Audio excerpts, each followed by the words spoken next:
Carolyn Holzman, and this is Confessions of an SEO. What you're going to hear are my experiences in SEO, both as an SEO and an SEO tester. This isn't me telling you what someone else says about SEO. I watch their feet, and I do this through testing. And so even if we can't understand the entirety of Google's algorithm, we can learn pieces that inform our SEO practice for ourselves and our clients. So if you're an independent or agency SEO, I get you. And business owners or stakeholders who struggle to keep up on the SEO front. For many years, I was a local business owner, and I understand that your sense of questioning is to understand better. So please stay receptive and understand that we're probably trying to explain something as best we can to someone who isn't an SEO. So we appreciate your patience.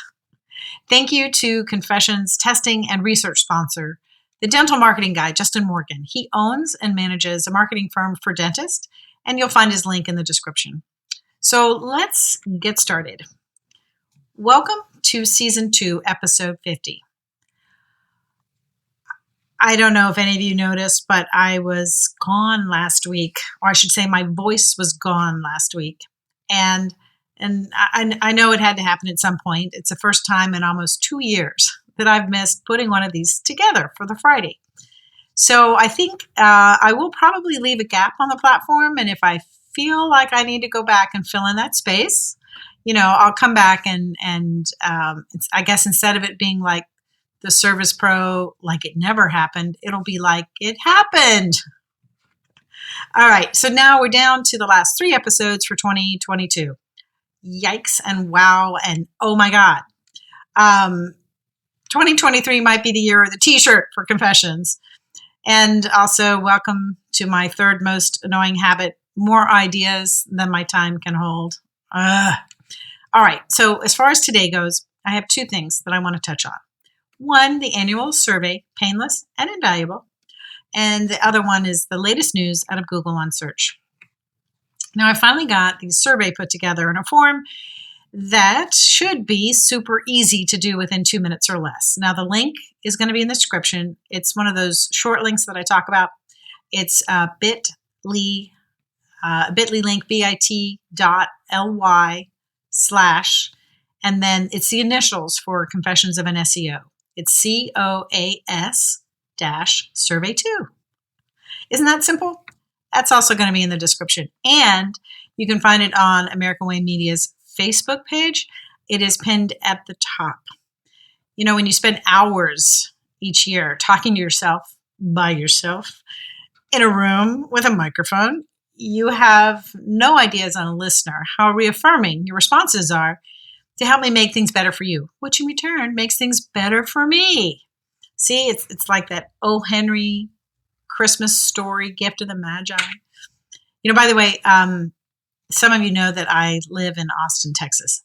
And one of the first things that I learned was that O. Henry lived in Austin from 1884 to 1898. He didn't die here. He just lived here for those times. His real name was William Sidney Porter. And the house where he lived was literally a block away from the hotel that I stayed at when we came to check out Austin before moving here. I love his short stories. Okay, so help me out with the data on the show. And let me know what you liked, even what you don't. I'm pretty sure, despite the first question is, do you want a third year? I think there's going to be a third year. And that's kind of interesting to me because the first episode was January 1st, 2021.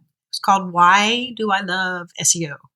I listened to it recently, and I have to tell you that I pretty much feel the same way, if not more so. I love SEO. All right, enough of that. This week, Google announced that they're going to start doing what I've been doing since August 2021. Oh, not really. But theirs looks nicer. But then even my ugly website can sell. So what does this new dashboard mean to us? I'll go back a little bit in case there's people who don't know what I'm talking about. But I just wanted to say I appreciate all the messages from colleagues and SEO friends who are quick to say things like, obviously Google got jealous. They thought they should have what you do. Or this is actually your idea. And my absolute favorite response to date was, you changed Google. Okay, so there was an announcement this week that Google had developed a dashboard, and they want to let us know when their systems are down in the indexation. And they break it down into 3 categories: crawling, indexing, and serving. I know for you regular listeners, like that's not the first time you heard about that, because we've been talking about it for a long time. So anyway, I just wanted to kind of say it felt completely validating for the 467 days so far that have gone into this indexation research. So as some of you know, and I just want to be respectful of those that are just new. Since August 2021, I've been running a research project which looks at new content indexation into Google. And it started out where I followed all of Google's guidelines. Make sure your site is crawlable. Use the Search Console indexation button if you can't wait for us to just discover your content. Now, in context, at the time, this was summer of 2021, people were having all kinds of trouble getting their content into Google. And it started seeing things in their Search Console, things where it was like, it didn't matter, it was like page after page after page, where Google said either one of 2 things: discovered but not crawled, or crawled but not indexed. Now, these are responses in the Search Console that you can find when you copy your URL into a search bar, and you basically, by doing so, hit return, and you're asking Google, what do you know about this page? And Google will spit back what it knows about that particular page. So there's lots of lamenting on social media, like Facebook groups and such. And these reports by people who were really struggling were met by the SEO community on the whole as pretty much, it's all your fault. You're a terrible SEO. I don't have any problem. Your content must not be quality content, which is why either A, they haven't crawled it. Side note, how can Google know the quality of your content if it hasn't crawled it? Or if they have crawled it, they decided it's not quality enough to get indexed. Now, I know as an SEO tester, and being one of the earliest ones back in 2015, and I do owe this all to Kyle Roof. We met at a conference, and he told me about keywords, or how to make keywords, that Google doesn't know. And well, frankly, my SEO life hasn't been the same since, in a good way. So there was a problem in 2021. And here on the one hand, I had firsthand experience about what happens when Google turns off, let's say, rendered indexing for months on end. Now, rendered indexing is hugely important to sites that are heavy JavaScript coded. And when your SEO is inside that JavaScript, Google cannot see it until it's rendered. So if it's not rendering, that portion of your page is blank. It's literally dead to Google. And that's what was happening in the spring, and into the summer, it became more and more prominent. But it was like, well, how do we prove that this is happening? Because Google was completely silent. And for many people in our industry, if Google doesn't say it, it means it's not real. Even if they can see it on their screens, literally right under their noses, the big question is, who are you going to believe, Google or your lying eyes? You see, so there were problems. And I know I'm one of a handful of serious to academic SEO testers using gibberish to test out how each zone on a page is important to the SEO of that page.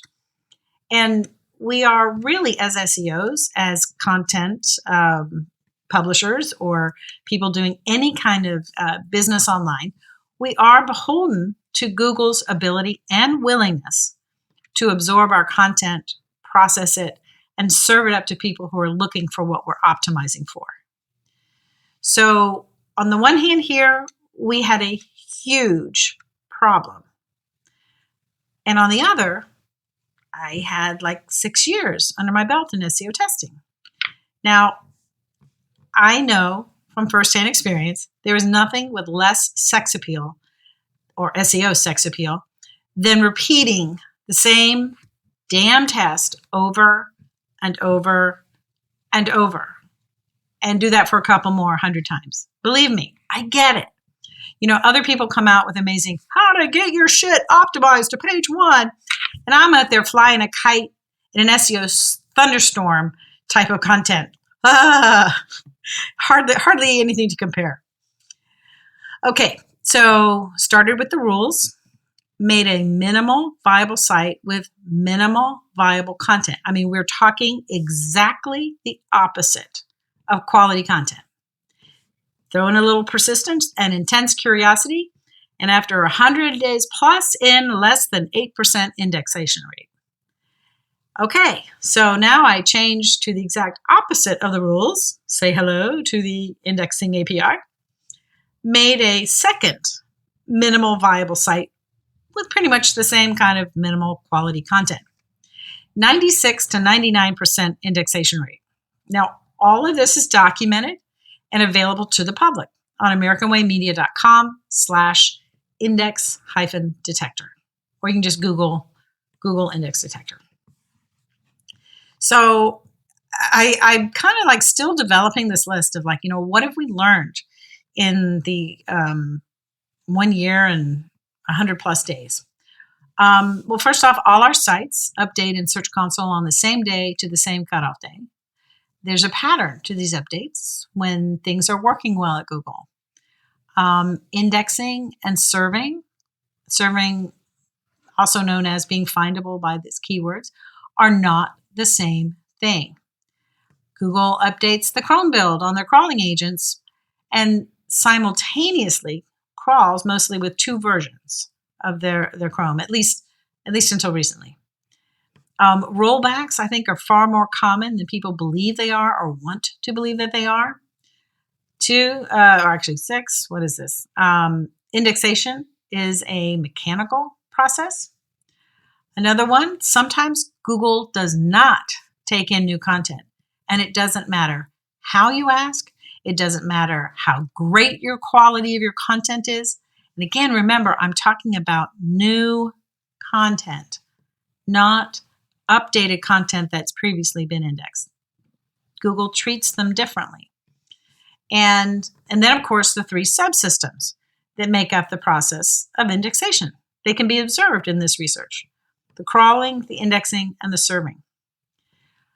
Which brings us to this week, when Google announced and produced a beautiful, shiny dashboard. I'll put the link in the description. And everybody was like, ooh, Google did this dashboard. Yeah, it's pretty. But what does it tell us? And again, I'm looking at it totally from a tester viewpoint because I welcome this. So don't think that anything I'm about to say is that I don't think this is that this has meaning to it. But I do want to kind of point out that essentially, other than green checks and circles means everything is okay, at least as far as Google's concerned. But if you look at it, it's got the 3 sections. It's got a line for crawling system, a line for the indexing system, and a line for the serving system. And these are new terms. Now, I've been using them for a while, and I've been trying to share them with the SEO community as often as I can. I try to use it myself. I think indexation is not the same as being served, and that means findable by its keywords. So I'm really trying to walk my talk. And it is challenging, to deliberately change our language around something that we feel like we got. We understand it. There's nothing new here. We don't need to waste another brain cell on it.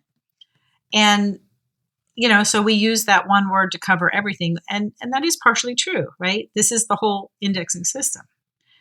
But then saying content that's said to be indexed in Search Console, but not findable, that's really not totally been addressed. There are some people that go like, well, it is indexed, so we're done, which may be true. But the thing here is that how can we be indexed in Search Console and not findable? That's where my attention has sort of shifted in this process.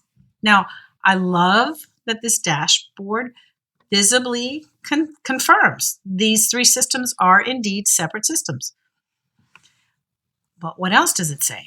What else can we get out of it? Now, I listened to the podcast that the engineers do. It's what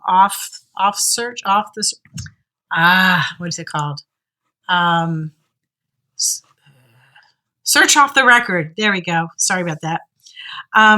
And basically, they, being Google and all their little engineers there, they decide if whatever the issue is a big enough issue, that it's big enough that it affects enough sites that they're going to mention it. And then they're going to use the alerts through this dashboard where there are things wrong with their systems. Now, interestingly, there was a fair amount of time, and I think more than we probably consider, about the corporate side of how things work over at Google. Specifically, this dashboard relieved them of having to get permission every time they wanted to announce issues. So obviously, if everybody agreed to a certain criteria that let's say for an event, that if it would fall either below or over some threshold that they've all agreed on, that if it falls below, nobody worries about anything. They don't announce anything. But if it's above, they can say something without having to go through all the processes to get permission in a corporate environment. Boy, do I appreciate that statement a lot more these days than I've ever done in my whole life. So I don't know how much actionable information this dashboard is going to provide us as the SEO community. Now, I, for one, am happy that they at least intend on being transparent with their systems and admitting, obviously publicly, that sometimes things are broken on their end. To me, these are good things. The opportunity of them is good. I also don't see this as a replacement for the indexation research project, what it's doing. But I am definitely interested in this trust but verify aspect to the process. And I really can't wait to see something happen in there in a way. They did provide an RSS feed. Currently, it has nothing in there. Guess that's where we are. Okay, well, that's going to do it for today. Remember to catch crawl or no crawl reports. You can find them on YouTube. Just search for crawl or no crawl, and you'll be able to find it in YouTube. Now, I'll also put a description in the link in the description. Next month in January, I've got the date set for the Forensic SEO Training course. If you think you're interested in it, check out forensicseotraining.com. The start date is January 19th. Sign up. It's a live training if you're interested. Thank you for being a listener. Thank you to all the sponsors of Confessions that help support this work and others for themselves. Thank you. If you'd like to support the podcast and SEO research, there's a link in the description. And please subscribe to Confessions. You can also Google Confessions of an SEO. You cannot miss it. It has been my pleasure to be with you. Thank you for your time, and I'll see you in the service.